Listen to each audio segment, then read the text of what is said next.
안녕하세요. 이번 심리학 시간부터는 게슈탈트 심리학이 끝났기 때문에 임상심리학으로 들어가도록 하겠습니다. 원래 이제 심리학 첫 번째 영상에서 정신분석이라고 말씀을 드렸었는데, 이제 정신분석 같은 경우에는 너무나 많이 알려져 있고, 사실상 프로이트에 대한 얘기가 주를 이루고 있기 때문에, 제가 예전에 이제 영상 중에 프로이트의 생애와 사상이라는 영상을 하나 올렸었어요. 이제 그거를 보시면은 솔직히 지금 이렇게 따로따로 분절해가지고 말씀드리지 않아도 거기에 많은 것들이 이제 겹치는 부분이 있습니다. 그래서 그 영상을 보시면 훨씬 더 어떻게 보면은 전체적인 맥락 파악하시기가 좋을 것 같아서 그냥 바로 임상심리학으로 넘어왔습니다. 이 임상심리학이라는 것은 한마디로 이 환자라던가 이런 어떤 치료가 필요한 이런 클라이언트들의 이제 어떤 마음에 있는 어떤 그런 문제라던가 이런 개인의 특성 그런 것들을 이제 고려해서 어떤 사회라던가 이런 환경 속에 적응시키고 어떤 치료 목적의 그런 심리학을 임상심리학이라고 부른다라고 이해를 하시면 될 것 같습니다. 이 임상심리학 하면은 절대로 빼놓을 수 없는 사람이 있습니다. 아시는 분들은 아시겠지만 바로 프로이트를 많이 비판을 하기도 했던 아들러라는 학자입니다. 아들러를 빼놓고 임상심리학을 얘기한다라는 것은 사실상 말이 안 됩니다.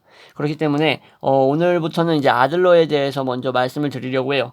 이 아들러 심리학이라고도 볼 수 있는데 아들러는 뭐라고 얘기했냐면은 행동의 원인보다는 목적을 중시해야 된다라고 봤습니다. 간단하게 말씀드리면 행동에는 원인이 있겠죠. 그래서 프로이트는 이 원인에 대해서 어떤 성적인 어떤 그러한 동기라던가 어떤 어린 시절에 있었던 결핍 이런 것들 그런 원인들을 어떤 충동과 이런 욕구 속에서 많이 찾았어요. 그리고 어떤 무의식적인 작용이 인간의 의식적 행동을 지배한다라고 많이 생각을 했었는데 아들러는 그렇지 않습니다. 아들러는 원인보다 목적이 중요하다라고 생각을 했던 사람입니다. 그래서 이 삶의 의미라는 아들러의 책이 있는데 이 책도 한번 읽어보시는 걸 추천드리고 오늘은 뭘 말씀드릴 거냐면은 아들러가 프로이트의 영향을 많이 받았지만 이제 프로이트가 인간 행동의 원인을 연구했던 반면에 아들러는 목적에 주목했다라는 것을 토대로 이제 전개를 해 나가려고 합니다. 그래서 아들러 심리학을 개인 심리학이라고도 많이 부릅니다. 개인 심리학이라고 부르는데 아들러는 마음을 치료하기 위한 심리학이다. 치료가 목적으로 되는 어떤 그런 심리학이다라고 볼 수가 있어요. 그래서 이 아들러 심리학은 여러 가지의 총체입니다. 어떤 총체이냐면은 목적론적, 전체론적, 기능주의적, 실존주의적. 뭐 이거 이외에도 여러 수식어를 붙일 수 있겠지만 뭐 전체적이고 목적적이고 기능주의적이고 실존주의적인 이러한 요소들이 다 포함되어 있다. 이런 관점들이 다 포함되어 있다라고 보시면 될 것 같습니다. 아들러 심리학은 목적론이라고 제가 말씀을 드렸는데 경험과 감정이 원인이 돼서 행동이라는 결과가 나타난다라는 게 원인론이에요. 이거를 다시 한번 말씀드리면은 프로이트도 이런 식으로 생각을 했던 사람 중에 한 명이고 우리 모두 많은 사람들이 대부분의 사람들이 이런 식으로 생각을 해요. 어떤 시절에 유년 시절이든 뭐 성인 시절이든 겪었던 그 경험이 감정을 수반하고 이것이 원인이 됩니다. 그래서 그 사람으로 하여금 특정한 행동을 유발시키는 그런 이제 이유가 돼버리는 거죠. 근데 이런 식으로 원인론이라고 생각을 안 했다라는 거예요. 아들러는. 그럼 뭐라고 생각을 했냐? 바로 목적이라는 게 있어서 그 사람 내부에 이것을 수행하기 위해서 어떻게 한다? 경험과 감정을 이용한다. 한마디로 수단으로서 경험과 감정을 삼는다라는 겁니다. 이게 이렇게 말씀드리면 이해가 안 되기 때문에 좀 더 구체적으로 말씀을 드릴게요. 자, 일반적으로 생각했을 때 우리는 어떤 슬프다라는 생각, 이런 슬픔에 대한 생각들, 뭐 저 같으면은 뭐 사랑하는 강아지라든가 엄마를 떠나보낸 생각, 뭐 무엇보다도 슬프겠지만 그런 것들을 떠올릴 수 있겠죠. 그런 생각, 그런 일반적인 생각들이 이제 원인이 되는 거예요. 어떤 원인이 되냐? 바로 내가 눈물을 흘리는 그 원인이 되는 거죠. 근데 이제 아들러는 이렇게 생각을 안 했어요. 목적론적이기 때문에 뭐라고 생각을 했냐면은 내가 어떤 동정이라던가 어떤 위로를 받고 싶다라는 거예요. 이게 하나의 목적이겠죠. 그래서 이러한 감정을 사용하는 거예요. 어떤 감정을 사용해요? 이러한 목적을 이루기 위해 수단으로서 슬픔이라는 어떤 감정을 사용하는 거예요. 그래서 운다. 이렇게 얘기를 했습니다. 그러니까 한마디로 여러분들이 딱 지금 들으시기에 뭔가 도달하는 거는 울음이라는 걸로 같은데 결국 그 과정과 그 미세한 차이가 확실히 다르죠. 그죠? 이런 식으로 생각을 했던 겁니다. 한마디로 나는 솔직히 동정을 받고 위로를 받고자 하는 생각이 없든 있든 간에 그 사람이 만약에 운다라고 치면은 다른 사람 같은 경우에는 나도 모르게 어떤 목적을 달성하려고 하는 게 있다라는 거예요. 그 사람이 정말 어떤 슬픔이라는 감정 때문에 그저 눈물을 자연스럽게 흘리는 거일 수도 있겠지만, 아니면은 내가 어떤 동정이나 위로를 마음속에서 간절히 원하기 때문에 눈물로써 어떤 슬픔이라는 것을 수단으로 사용해서 눈물로써 보여진다라고 볼 수가 있는 거죠. 되게 어떻게 보면 신박한 그런 접근입니다. 그죠? 그래서 아들러 심리학 같은 경우에는 전체적이라고 많이 얘기를 합니다. 아까 말씀드렸다시피 전체론적이고 기능주의적. 여기에 이제 뭐 전체론이라고 해가지고 뭐 정치적인 그런 전체적 관점으로 보시면 안 돼요. 이거는 전혀 다른 어떤 개인 심리학이라고 말씀을 드렸기 때문에 무슨 뭐 이런 전체적이고 옛날에 한참 1차 세계대전, 2차 세계대전 때 일어났던 그런 전체주의적인 관점으로는 전혀 상관이 없다라는 거를 여러분들이 아셔야 됩니다. 그래서 아들러는 이제 개인을 더 이상 나눌 수 없는 최소의 단위라고 생각을 했습니다. 그러니까 개인은 한마디로 원자 같은 거예요.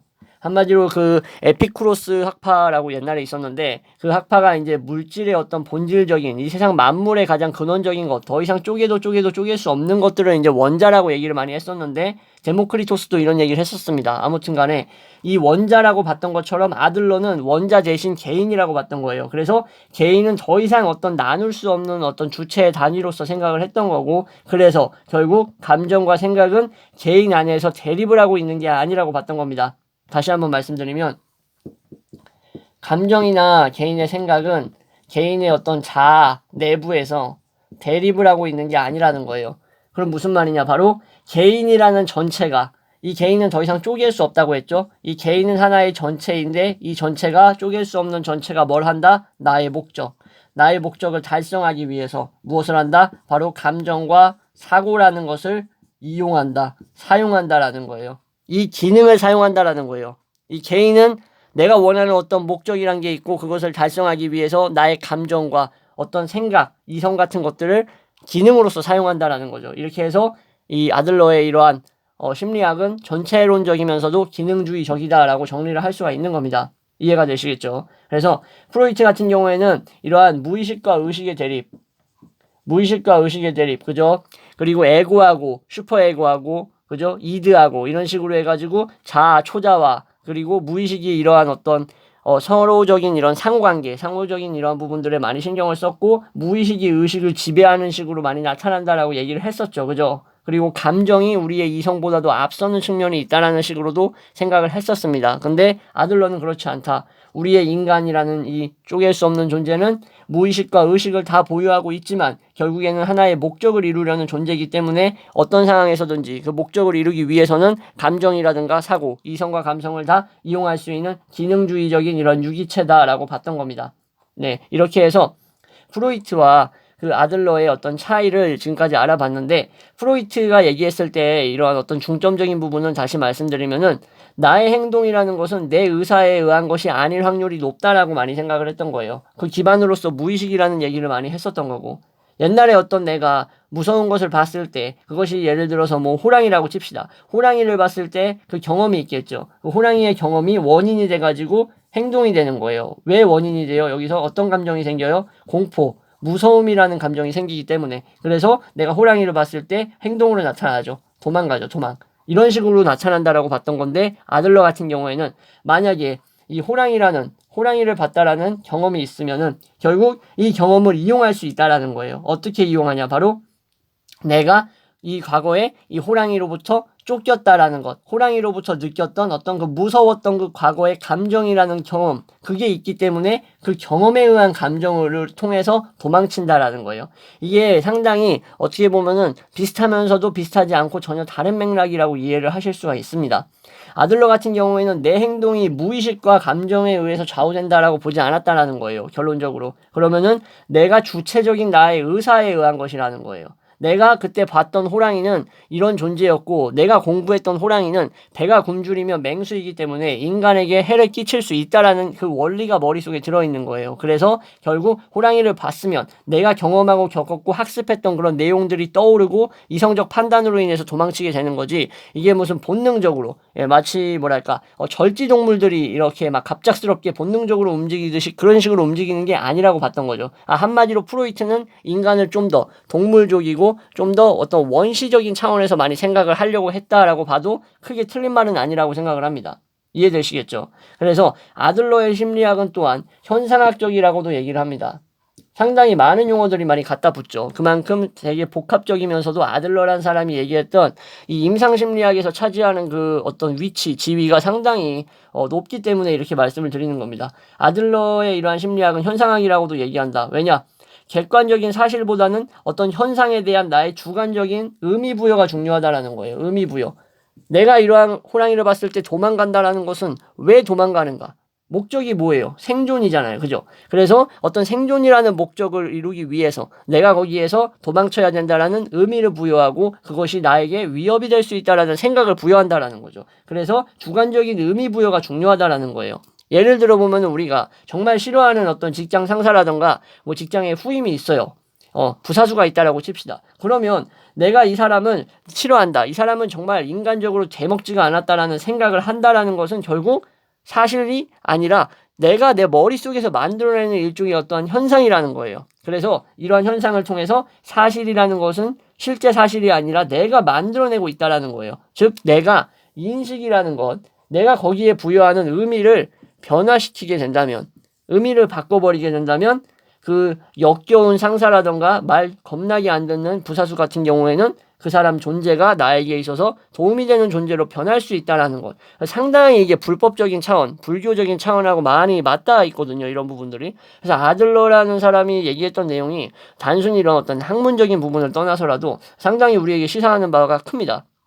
그래서 이제 아들러 심리학 같은 경우에는 또 대인관계론이라고도 많이 생각을 합니다. 사람들이. 왜 그러냐면은 인간이 결국에는 모든 사람들은 개인적인 문제를 안고 있어요. 내면에서 항상 문제를 가지고 살아가죠. 죽기 전까지 그 문제는 끝나지 않을 수 있습니다. 왜냐면은 그 문제가 사라지면 또 다른 문제가 생길 거예요. 그걸 알면서도 인간은 계속 희망을 찾고 뭔가 이뤄내려고 하기 때문에 어떻게 보면 쇼펜하우어가 그런 점에서 인간이 참 어떻게 보면은 안타깝다라고 생각을 했었는데, 중요한 것은 그게 아니라 인간이 안고 있는 문제를 결국 해결해야 된다라는 사실이죠. 그죠? 그러면은 개인의 내면에서 일어나는 게 아니라 모두 대인관계 속에서 생기는 문제라고 아들러는 바라봤던 겁니다. 다시 한번 말씀드리면은 인간이 보통 어떤 문제라는 게 발생하면은 다 그냥 내 안에서 그냥 발생한다라고 여기는 경우가 있어요.